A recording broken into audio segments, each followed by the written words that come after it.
আসসালামু আলাইকুম এভরিওয়ান। ডিসেম্বরের ৭ তারিখ গিয়েছিলাম নবান্ন উৎসবে। ধানমন্ডির রবীন্দ্র সরোবরে নবান্ন উৎসবের আয়োজন করা হয়েছিল। আর সেখানে বসেছিল নানা প্রকার খাবারের স্টল। প্রথমে আমি পুরো মেলাটা ঘুরে দেখি, যদিও প্রচুর পরিমাণে ভিড় ছিল। এতটা ভিড় ছিল, এত এত মানুষ ছিল, আর ধুলাবালি উড়ছিল, তাই প্রথম থেকেই তেমন একটা ভালো লাগছিল না। কিন্তু রবীন্দ্র সরোবরে নাকি পিঠা উৎসব হয়, আর অনেক বছর যাবতই আমার যাওয়ার ইচ্ছা ছিল। এক্স্যাক্ট ডেট কখন আমি জানিনি, তাই যাওয়া হয়নি।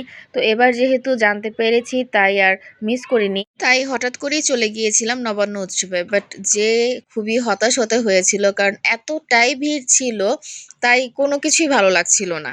মেলায় ঘোরাঘুরি করার সময় আমরা এই জিনিসটা দেখতে পাই, এটা এখন তো প্রায় অনেক জায়গায় মানে দেখা যায়। ওয়েফার আর চিপসের মধ্যে একটা কি যেন দিয়ে কেমন স্মোকের মতো তৈরি করে, এটা খেলে আর কি নাক দিয়ে মুখ দিয়ে স্মোকের মতো বের হয়।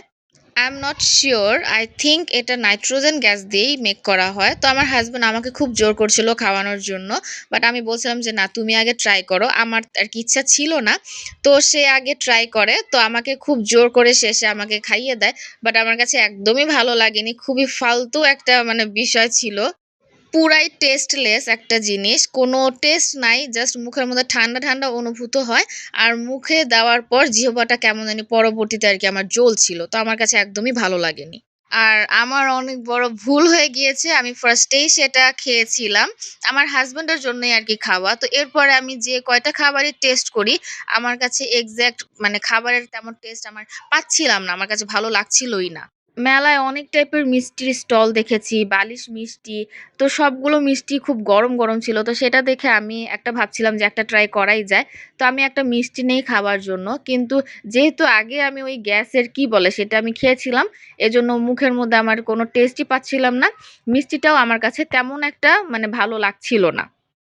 আর মুখটা ঠিক হতে হতে অনেকটা সময় মানে লেগে গিয়েছিল আর কি।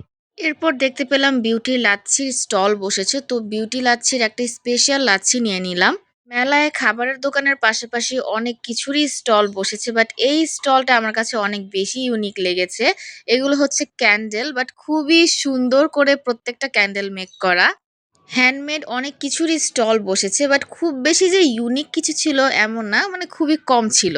তুলনামূলক খাবারের স্টলের পরিমাণটাই বেশি ছিল। তো আমরা ঘুরছিলাম আর দেখছিলাম কি ট্রাই করা যায়। তো ঘুরতে ঘুরতে দেখতে পেলাম একটা জুসের স্টল। তারা আম্রপালি নাম এই জুসটা আর কি, তারা খুব আগ্রহ সহকারে আর কি ডেকেই আমাদের বলছিল যে ট্রাই করার জন্য। তো আমি একটা নিয়ে নেই, বাট আমার এখন পর্যন্ত সেটা ট্রাই করা হয়নি, মনে নেই আর কি।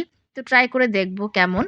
অনেক টাইপের ফ্রেশ জুস পাওয়া যাচ্ছিল, কেক পাওয়া যাচ্ছিল। তো আমার হঠাৎ করে একটু ঝাল খেতে ইচ্ছে করছিল, তাই আমি একটু আলুর দম নিয়ে নেই।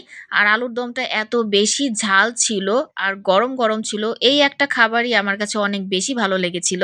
ভেবেছিলাম নাগরদোলায় উঠবো, লাইভ কনসার্ট এনজয় করবো, বাট এত বেশি ভিড় ছিল, তাই আমার আর ভালো লাগছিল না। আর ঘুরতে ঘুরতে অনেক বেশি পা ব্যথা হয়ে গিয়েছিল, তো সেজন্য আমি আর ওয়েট করিনি, চলে এসেছিলাম। তো আমার আজকের ভ্লগ এতটুকুই। আসসালামু আলাইকুম।